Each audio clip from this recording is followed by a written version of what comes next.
Sup Shredders, my name is Logan aka Spiderhands, and welcome to an SP Reviews, where today we have ourselves a track from an act named Tyeon titled Confident. And if we switch over to here, we have ourselves a track on the screen on YouTube. This is not the first time I reviewed Tyeon stuff. I've listened to other tracks before and I've typically enjoyed my time with them, but we're going to listen through this song today from start till finish and we're going to hear what we think. And we've got the music video here, so let's go. I like the panning of that on the sides, it's kind of cool. I don't care what they say, I don't care what they think. I'ma stay focused on me, I'ma stay focused on me. I'm confident, I stay confident in me. I'm confident, yeah, I'm confident, I stay confident in me. I'm confident, yeah. Okay, the transition into the beat with the vocals coming with like the bass and stuff later on is kind of. Oh, actually, has the bass come in yet? Confident, I stay confident in me. Oh, it's subtle. Yeah, I'm confident, I stay confident in me. I'm confident. Every time they try to forget who I am, I'll be right there to remind them again. I do not care what these people saying. We submitted here because I never gave up. I remember when I didn't have no Valentine, but I have a lot of money standing in my line. When people hear my song, they be dancing, they be dancing. I don't care what they say, I don't care what they think. I'ma stay focused on me. I mean, like that line staying focused on me, it's pretty straightforward. You know, it's pretty easy to understand what's going on. Stay focused on me. I'm confident, I stay confident in me. I'm confident, yeah, I'm confident, I stay confident in me. I'm confident, yeah, I'm confident. It'd be great to be able to draw, you know. Stay confident in me. I always admire people who can draw. Yeah, I'm confident, I stay confident in me. I'm confident, yeah. I mean,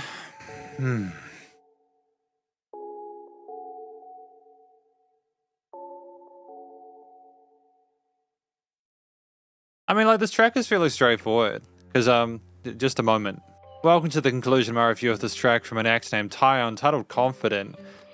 What do I think this track is about? I think it's, again, it's effectively about someone who is saying, I don't care what people think of me. I don't need their approval.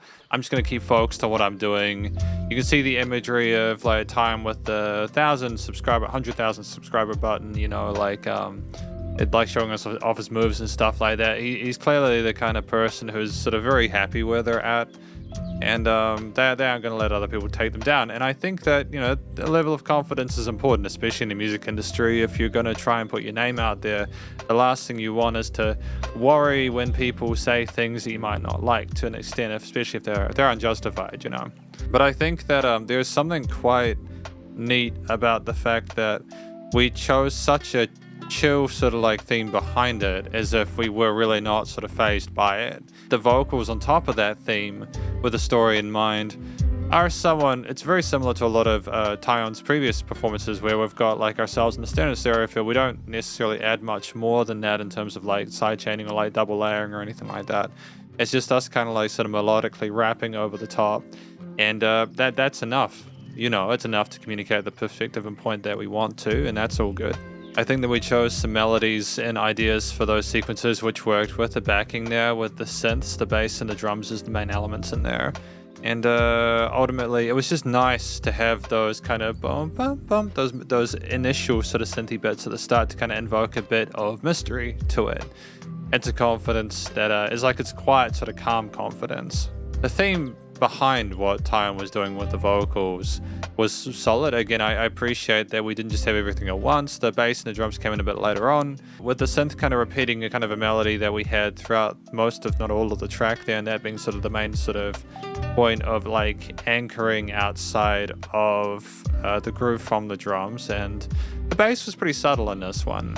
I don't know if that was a decision simply to have more focus on the vocals, or it just could be the fact that we had more of a reliance on like the sub bass here, Ultimately, though, I appreciate the work that was done with the intricacy of those sort of cymbal beats there. The bass accentuated those root notes of the progression in a way that was kind of nasty sounding and had a bit of sort of edge to it, which was kind of nice because a lot of it was like either really kind of calm sounding or pretty sounding, which is good. It's nice to listen to, but sometimes you want a little bit of tension there just to kind of stir things up and add a little bit of kind of like urgency to it, especially because we had a lot of softness with the vocal performance there. We weren't trying to go for any sort of like hard consonants or anything like that. It was almost kind of how do I describe it, like fluffy sounding, not in a weird way, but it didn't have a lot of kind of grit to the vocal performance. And I think that if we'd had too much aggression there, if we tried to force it too much, it might have betrayed the kind of aesthetic or kind of vibe that we were going for.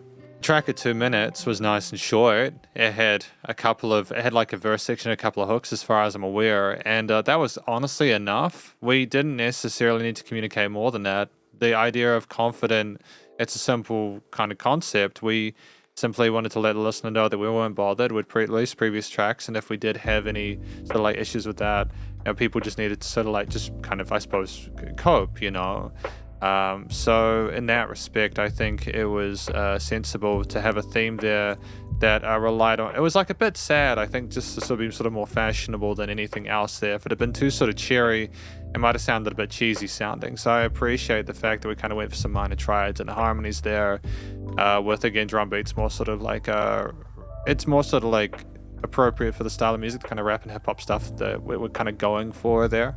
The individual ingredients, when like sort of put together and amalgamated, made a track where I think that the concoction of it, the overall result, things made sense together. Things sounded a little bit separated in a mix, I think, due to like the post-production or something like that. Like we might have been like rapping over top of a pre-existing beat or something like that without necessarily enough gluing to go on, but the composition itself sounded tight. And I'm glad that, again, we didn't have everything all the time. The things got quieter near the end, and it was nice and smooth without any issues there. I don't think there was really a note out of place. The studio recording, mixing, and mastering. I think this is one of those situations where I think it would have been good to occasionally have had like a different kind of tone to the vocals. Not that I have an issue with the melodic ideas or even necessarily the way that we were singing, because it's totally fine. You could have potentially put some sort of like effects on the voice to kind of sort of smooth some sections out, or like sort of had a different sort of sound for the chorus than the verse to kind of help further differentiate those sections.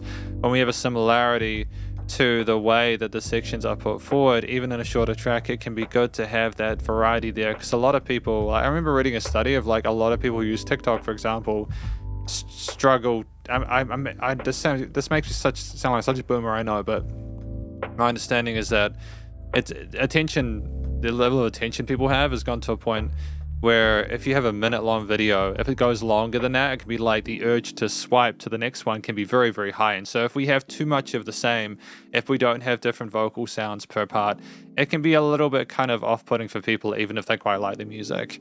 Especially if it's already quite a short track, people are probably going to assume that there's that much change in it, because a lot of shorter tracks nowadays are sort of built for people that like the producers understand that that the listeners are going to want like more kind of diversity within it, tonally as well as like compositionally and stuff like that. And when you have an existing bass line that you're keeping through the entire thing, and a lot of it is similar, that's just a thought. But the bass was a little bit quiet in the mix for my taste. We could have potentially put the bass up a little bit, maybe had a little more sort of further side change to the drums. The drums were nice, so I dig that. The synths as well, I like the panning and positioning of those in the stereo field. I thought it was kind of cool to not have everything in the center or even everything all over the place initially, for it to come in on there, and for the vocals to kind of be a bit further on the other side, and for everything to come into the center there, I think was kind of dope. It was nice to kind of have that awareness of moving stuff around. It might have been good to have had sort of like automation on the panning, so it kind of went more smoothly into the center, but aside from that, it's very, very good. The studio recording, like the leveling, I think that like things sounded like there was definite.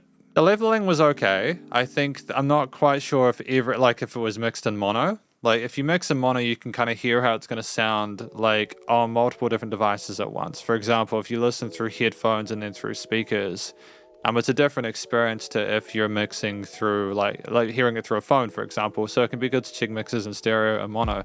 That's not to say I think it was leveled badly. It's just that it didn't sound like things were necessarily as level as I would usually sort of like suspect.